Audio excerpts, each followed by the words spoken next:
parole aux associations.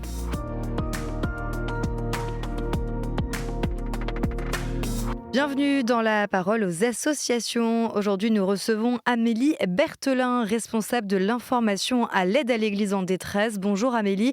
Aujourd'hui, vous nous emmenez au Moyen-Orient. Bonjour Alice, bonjour chers auditeurs. Oui, le drame qui se déroule au Moyen-Orient depuis des semaines est d'une ampleur considérable. Depuis les premiers bombardements américains et israéliens en Iran pour tenter de renverser le régime des Mollahs, toute la région s'est embrasée. Nul ne connaît ni la durée ni l'issue de ces événements extrêmement graves. Notre seule certitude, hélas, est que la guerre entraîne toujours la désolation. Les conséquences humaines, on le sait, sont déjà catastrophiques et peut-être plus encore dans cette région du monde où les populations sont déjà épuisées par des années de conflits et de crises, comme au Liban.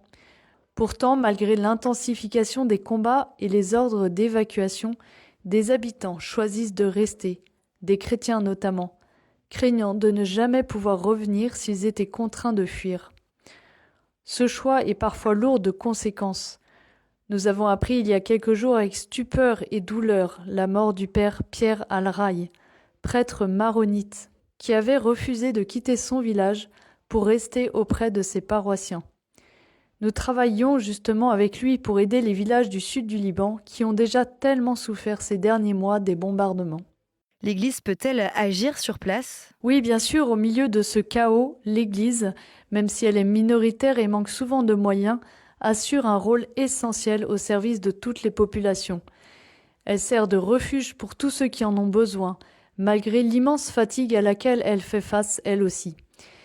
Les évêques, les religieuses, les prêtres, les laïcs avec lesquels nous sommes en contact nous disent combien la situation est écrasante, mais qu'ils poursuivront leur mission d'accueil et de soutien.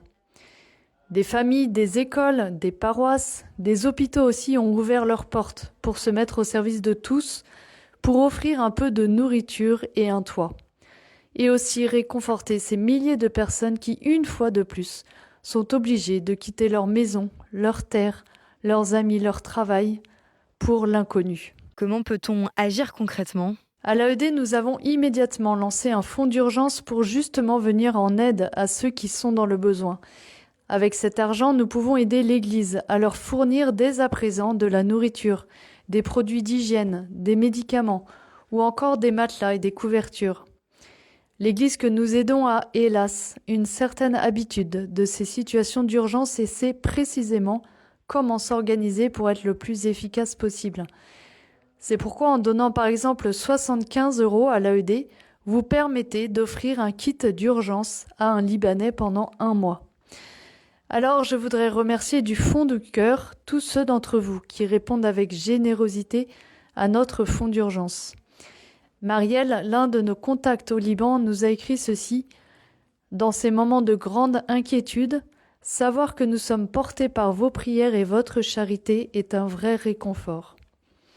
Alors, chers auditeurs, je vous invite donc à aider concrètement les Libanais en faisant un don sur notre site www.aed-france.org et aussi à demander l'intercession de Notre-Dame de la Paix, à qui rien n'est impossible. Merci beaucoup et à bientôt. Merci beaucoup pour votre partage. On retrouve l'aide à l'Église en détresse dans 2 semaines pour une nouvelle chronique sur KTO Radio. La parole aux associations.